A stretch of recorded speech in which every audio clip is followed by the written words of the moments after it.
Greetings from the campaign trail and a quick update there. Minister Michael McGrath now has come out and said that there's no bias against any county locating international protection from asylum seekers.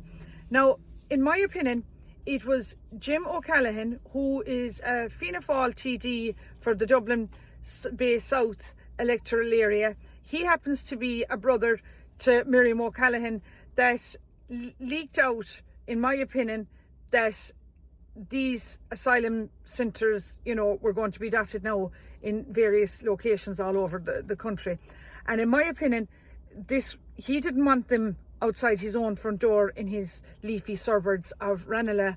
And he thinks it's okay to get them shoved down to Ballymullen barracks. But guys, it's not okay. The people of Tralee are really disappointed now with their sitting councillors. They said to me, Michelle, they would never have known this until I did the social media post on it live from Ballymullen barracks yesterday morning. What are the elected councillors doing now in Tralee? What is Minister Norma Foley doing? Why hasn't she stopped and blocked this from happening in her own town and her own doorstep? So look, I've organised, as I have publicly announced, everyone is welcome to this very peaceful protest on Sunday, the 2nd of June at 11 a.m. The people of Kerry now and the people of Tralee will not be taking this line down. And there's also rumours that Listowel could be another potential area for another IPAS centre for these, in my opinion, undocumented scumbags. No passports, no entry, close up the borders. I keep saying it. This is the simple solution to all of this. But this now, guys, is going to affect every one of you in Tralee and the surrounding areas. So look, I'd be delighted now with people to come out and support me for this peaceful protest. Also, there was 3.2 million euros of funding announced now to help disabled and older people in Kerry in their homes to suitably adapt their homes, which would be an average of about 30,000 euros per home to adapt it for a disabled person. Now, this is all well and good, but I have people looking, asking me, older people in their houses wanting, certain things done. And, I hope this will be, this will be fast tracked, that people will get this and there'll be nothing back. If you're a disabled person, in your house, you should straight away, in my opinion, be entitled to these, to this 30,000 euro funding that's available. And I hope there isn't going to be a lot of bullshit now and red tape and, forms going back to disabled people saying, oh, well, we can't review it. We can't give you this because this isn't correct in your forms. If you're a disabled person and have the medical documentation to back this up, in my opinion, it should be very straightforward and just get the guys in and do the work.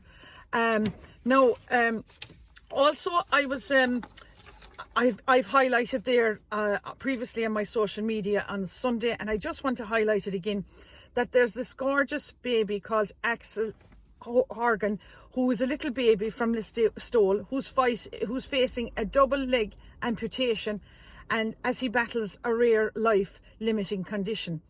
Now, his mother happens to be Sarah Curtin from Knocknagoshel. So look, I'm asking all the people of Knocknagoshel, Kerry now and Ireland to go on GoFundMe.com and, contribute whatever small bit you can to this poor little baby boy, Axel Horgan, and, support this great cause, because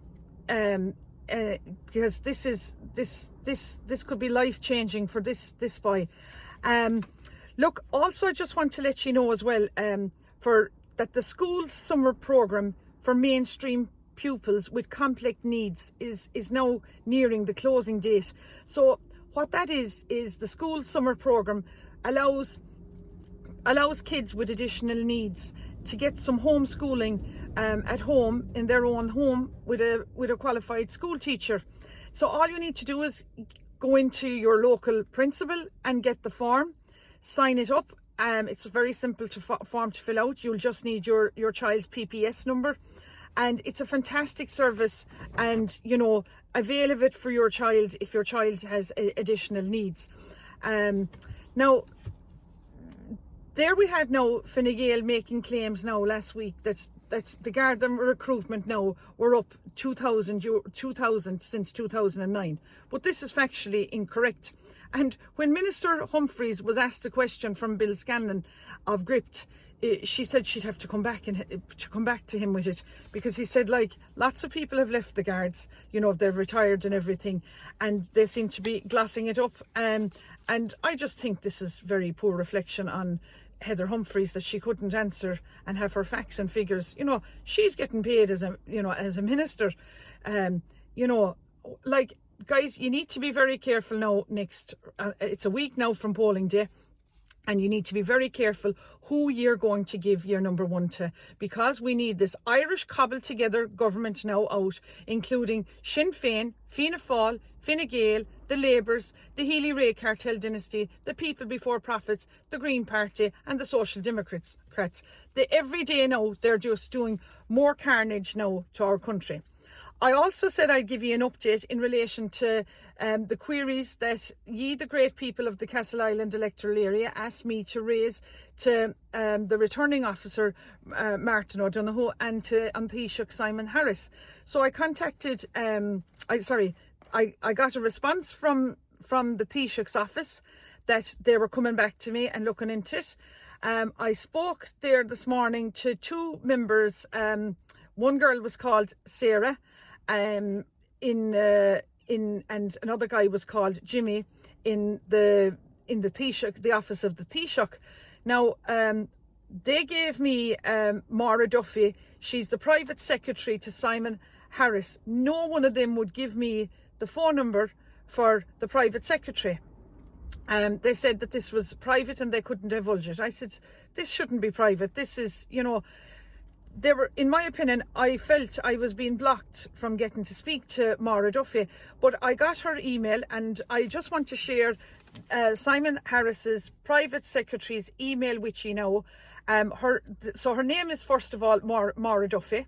So her email address is maura.duffy@taoiseach.gov.ie. So that's Maura spelt with a MAURA .duffy@taoiseach.gov.ie.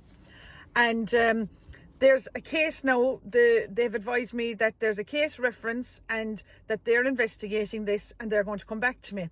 I spoke with Martin Donoghue, then the returning officer in Kerry County Council, and he said, you know, that he's going to look into it. He was away yesterday. It's just got landed on his desk this morning, and that, you know, that I've raised a lot of serious issues in it, and that he needs time to come back to me with the appropriate answers that it deserves.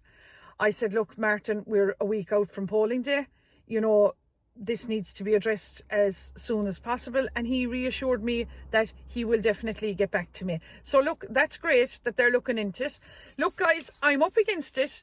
I see there this morning Jackie Healy-Rae, in my opinion, is outside canvassing on post in Castle Island. He's at it early, boy, there's no flies in them. And sure, it's a great day to catch all the old age pensioners going in for the pension. But look, I feel I'm up against it now. Look, we all know that Jackie Healy-Rae from the doorstep is going to walk it in. So look, I'm asking ye to give me your number one, and give, you know, if you want to give Jackie number two, or if you don't want to give him number two, just give me number one. So look, it's all to play for. An exciting few days now. I'm still on the campaign trail, you know, and I'm getting to everyone's door. So just bear with me. And look, I look forward to meeting you all on Sunday morning outside Ballymullen Barracks for the peaceful protest at 11 a.m. this Sunday. So look, Michelle Keane, I'm keen on my county, and I'm asking you, the great people of the Castle Island electoral area, to vote number one for me, Michelle Keane. Gorav Mila Mahagav.